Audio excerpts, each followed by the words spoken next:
মাত্র 3 টুকরা মাংস দিয়ে আজকে মজার এই গরুর মাংসের ভর্তা তৈরি করব।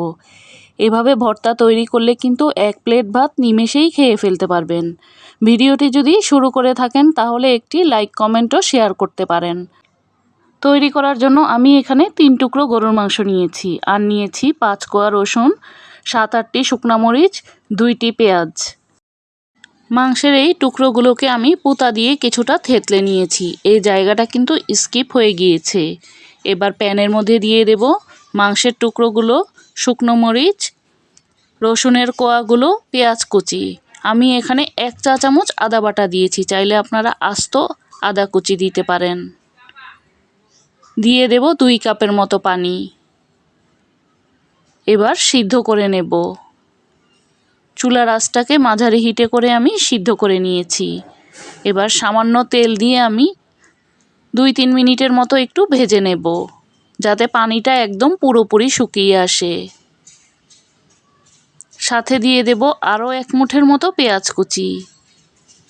পেঁয়াজের পরিমাণটা আমি একটু বেশিই খেতে পছন্দ করি, এজন্য একটু বেশি পরিমাণেই দিয়েছি। আর দিয়ে দেব সামান্য একটু হলুদের গুঁড়া, কালারটা সুন্দর আসার জন্য।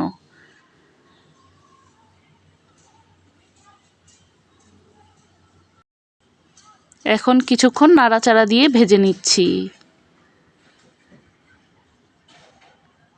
লবণের পরিমাণটা আমার কাছে কম মনে হচ্ছে, এজন্য আরও একটু দিয়েছি। আমি সিদ্ধ করার সময় সামান্য একটু লবণ দিয়েছিলাম।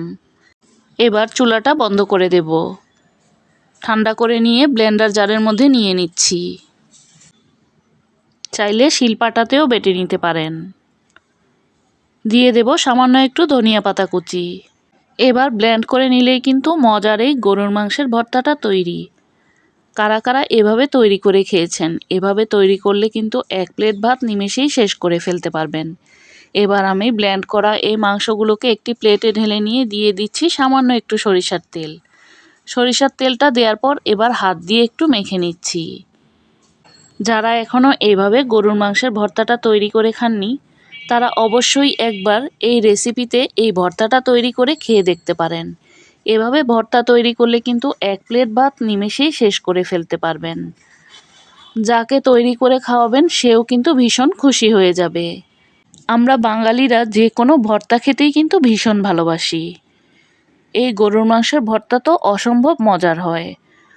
ভালো লেগে থাকলে একবার ট্রাই করে দেখতে পারেন। আজকের মতো এখানেই বিদায় নিচ্ছি। আবারও দেখা হবে নতুন কোনো রেসিপি নিয়ে।